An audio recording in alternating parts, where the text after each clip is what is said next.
នេះគឺជាវីដេអូសាកចិត្តមួយដែលខាងបរិសម្នាក់ដែលគាត់កំពុងតែថតវីដេអូជនពិការម្នាក់ដែលគាត់កំពុងតែលក់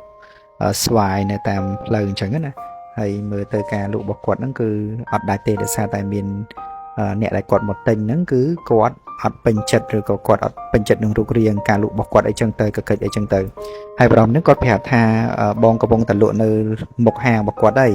អញ្ចឹងហាងរបស់គាត់គឺគាត់ត្រូវការបំស៊ីយកលុយយកអីពីកន្លែងដែលគាត់កំពុងលក់អញ្ចឹងទៅហើយបរិសជនពិការហ្នឹងគឺគាត់អត់មានខឹងសម្បាទៅលើបរិសម្នាក់ហ្នឹងទេគឺគាត់ថែមទាំងហុចលុយឲ្យទាំងទឹកមុខញញឹមទៀតហើយគាត់ថាគាត់សុំហូបបាយសិនហើយបើមានអីគាត់នឹងរើចេញពីកន្លែងគាត់ហ្នឹងហើយអញ្ចឹងទៅគាត់ក៏សួរថាស្វាយហ្នឹងលក់មិនហើយខាងបរិសពិការហ្នឹងគឺគាត់យកស្វាយឲ្យហ្មងគាត់អត់លក់ទេហើយហុចទាំងទឹកមុខញញឹមប្រឹមប្រៃតែម្ដង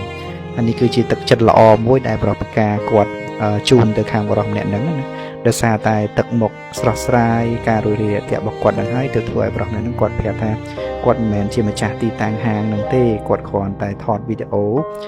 ដើម្បីសាកចិត្តគាត់ទេហើយឲ្យគាត់អង្គុយលក់ទៀតចឹងណាហើយមើលទឹកមុខរបស់បរិសជនជាតិពិការម្នាក់ហ្នឹងគឺគាត់ពិតជាមានអារម្មណ៍ថាអត់អន់ចិត្តឬក៏អត់ពិបាកចិត្តអីទេក៏ប៉ុន្តែពីប្រកបន័យនៅខាងក្នុងពីការដែលគាត់លក់អត់ដាច់ចឹងណាហើយគាត់សួរថាស្វាយហ្នឹងគាត់លក់មិនហើយគាត់ក៏ប្រាប់ថាស្វាយហ្នឹងមួយបីកាក់អីចឹងទៅហើយគាត់ក៏ហុចស្វាយមួយឲ្យទៅកាន់បរិសដែលគាត់ជាអ្នកថតហ្នឹងថាគាត់អាចធ្វើការភ្លក់ស្វាយនឹងបានហើយបរិសគាត់ភ្លក់ស្វាយហ្នឹងគាត់ថាស្វាយហ្នឹងផ្អែមហើយឆ្ងាញ់អញ្ចឹងគឺគាត់ចង់យកស្វាយទាំងអស់ហ្នឹងហើយគាត់ចង់ឲ្យបរិសម្នាក់ហ្នឹងគឺនាំគាត់ទៅកន្លែងដែលគាត់ដាំស្វាយហ្នឹងហើយបរិសម្នាក់ហ្នឹងគាត់ថាអូខេគាត់នឹងនាំបរិសម្នាក់ហ្នឹងទៅណាហើយនេះគាត់ក៏បានរៀបចំស្វាយរៀបចំអីដាក់នៅក្នុងកញ្ឆែងរបស់គាត់ហើយកញ្ឆែងនេះស្វាយនេះមិនតិចគីឡូទេអ្នកនរគ្នាចូល10-20គីឡូម្ដងព្រោះស្វាយគាត់ធំហើយគាត់ជើងពិការទៀតហើយគាត់ស្ពាយស្វាយនេះចុះពីភ្នំមកលក់នៅក្នុងផ្សារណាហើយមើលទឹកមុខរបស់គាត់ដូចជារីករាយខ្លាំងមែនទែនហើយក៏គាត់មានអារម្មណ៍ថាអត់អន់ចិត្តអត់តូចចិត្តទេដែលគេ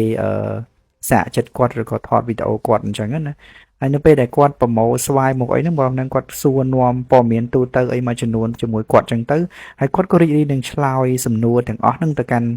បរិសដែលសួរគាត់ហ្នឹងគាត់ថាស្វាយរបស់គាត់ហ្នឹងគឺដាំនៅតំបន់ភ្នំមកហើយបើគាត់ចង់ដឹងគាត់នឹងជូនទៅតែម្ដងហើយពេលដែលគាត់យកស្វាយយកអីដាក់ហើយទៅគឺគាត់យកទៅដាក់លើឡានបរិសម្នាក់ហ្នឹងហើយស្វាយនេះមិនមែនតិចគីឡូទេបងប្អូនយ៉ាងហើយក៏30គីឡូអីដែរហើយនេះគឺដល់ជាការស្វាយរបស់គាត់ហើយគាត់ក៏បានបេះស្វាយ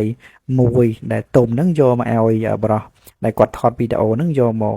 សាកភ្លក់មើលហើយគាត់ក៏សរសើរថាស្វាយរបស់គាត់ហ្នឹងគឺមានរសជាតិផ្អែមហើយការដាំដុះរបស់គាត់ហ្នឹងក៏ល្អដែរហើយនេះគឺជាទឹកចិត្តមួយដែលបរិសគាត់ជាជនជាតិពិការម្នាក់ហ្នឹងគឺគាត់មានអ្វីដែលសំខាន់ហ្នឹងគឺអត់បាក់ទឹកចិត្តទេ